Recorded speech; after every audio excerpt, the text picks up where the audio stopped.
What's good, faves? It's your fave, Miss Renee. You guys, I am back at it again with another good part of good food for your soul coming up right now.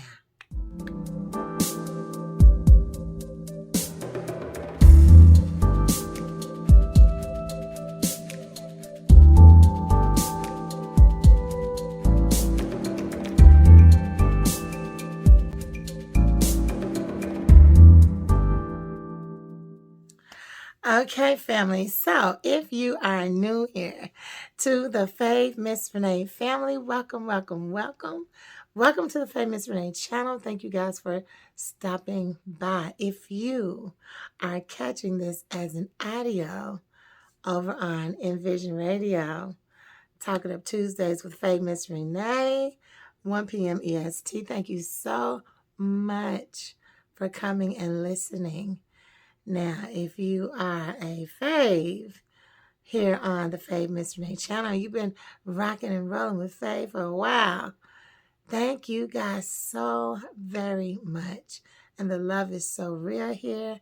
And I appreciate love you, each and every one of you, more than you know. Mwah. Thank you so much. Thank you. Thank you. So, I need to say a few things. I feel like it's old, but then I feel like you never know who's going to see a video. So I'm asking all of my faves to kind of come on board with me and follow me over on my Facebook page. I'm going to insert that Facebook page right here that I'd ask you to come and follow me, right?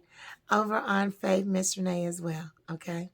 And the way you need to look for that is Fave, F-A-V, space, M-S Renee, no space between the S and the R. So Fave is my first name. Miss Renee is my second name. All right, so find me there, follow me. Hey, watch those reels, okay? Just come on and support. I am trying to make a big move, a big push before the end of this year. So thank you so much, okay? Now, as far as tonight's video, let's just say we're going to move past the relationships for a minute, just for a minute. We're going to double back to them maybe in 3 videos, okay, from now. But as for now, I think it's important that we do a little tap into a situation. Okay, now one more thing, just to bring everybody up to speed, everybody understand. Good food for your soul is not an eating video. No. Good food for your soul is a conversation. And that conversation is something that I like to have between me and my viewers or my listeners, right? That conversation is based on love, life, relationships, and everything that's good for your soul. So we are eating. Oh, baby, we're eating. We're just not eating to get full in our bellies. We're eating for the fullness in our souls. Okay? So, just so you know, all right? Now, let's get nice, good food for your soul conversation. It's a tough one. And to a lot of mommies, a wake-up call. So stop choosing your men over your children.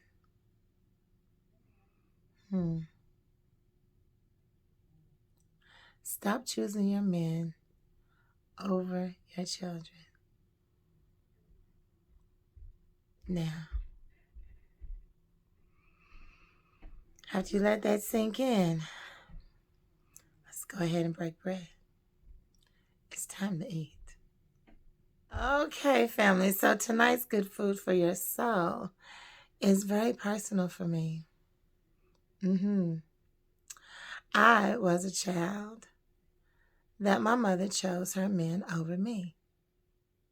It is what it is. It's not a pretty thing. And I'm not saying this to embarrass or shame my mother, but we're going to be a little bit more transparent moving forward. And it's just time to say some of what needs to be said. Okay? So, I can remember a few things that my mother would do when I was younger that didn't feel so good. And I can remember already feeling like I wasn't loved or, cherished like your children should feel. If I'm going to be completely open about some of these new conversations, I might as well go on and tell you that my mother was only 15. No, my mother was 14 when she gave birth to me. My mother was 14 carrying me, and 3 days after my birth, she turned 15. So my mother was a very young girl when she became a mother. Well, I also like to share that when my mother became a mother, she wasn't living with her mother. So there was a lot of generational stuff, baggage, mess going on at the time of my birth. And because of that, it's a baby having a baby, right? Mm-hmm. Now, I'm going to be sharing some really detailed things with you guys. And I want you to understand that I'm not angry with my mother. I don't hate my mother. I have a pretty reasonable, active relationship with my mother. But that conversation is going to be had in another video, okay? As for now, I just want to talk about what happens when you choose your men over your children. As what happened to me, I didn't feel valued as a child. I didn't feel loved. I didn't feel like no one paid attention to me. And I felt like she was annoyed by me, by my presence. I felt like my mother didn't have me with her because she wanted me with her as much as I felt like she felt obligated to have me with her. Okay? So I feel like my mother wanted a man way more than she wanted a child. And that's just how it felt living with her. Because her man, honey, was my man. Okay? And I was just a kid that had kind of stormed into her life, uninvited and unwelcomed. And because of that, that set the tone for our relationship for years. For years. So in essence, she was doing what she wanted to do because she valued that relationship between her and her man more than she did the relationship between her and her daughter. Right? I was just there. And that's just the way it is. Now, I've had time to process. Y'all know I'm a mature woman at this point. Okay? I'm not new here in this situation. I've had years to process and heal from things that my mom and I went through. But this conversation is for the women of this world right now and how conveniently women choose a man over their children. And when I say that, I mean it's more important to do whatever he's doing missing out on whatever your child has going on, or maybe not even allowing your child to do certain events because of this man, right? Let's be clear. You met this new guy. He's living with you. And now all of a sudden, heaven and earth revolve around this guy, right? He is important. I get it. But so are your children. And your children shouldn't have to feel like they're an inconvenience. Your children shouldn't have to feel like they're not wanted, loved, and appreciated. They shouldn't feel that way. They should never feel that way. Okay, so it's taken me a long time to finish this video. Don't ask me why, except for I have been extremely busy. And I didn't finish it the night I started. So I'm going to show you guys a clip. A clip that I took before the end of school with two of the young men that I work for. I want you guys to get a listen to what they're saying in regards to a woman puts her man above her children. However you want to look at it, just take a listen to what these two young men have to say about this situation. So the question was, has there ever been a time, bye baby, has there ever been a time that you felt that your mom chose her husband, boyfriend, or man over you? Yeah.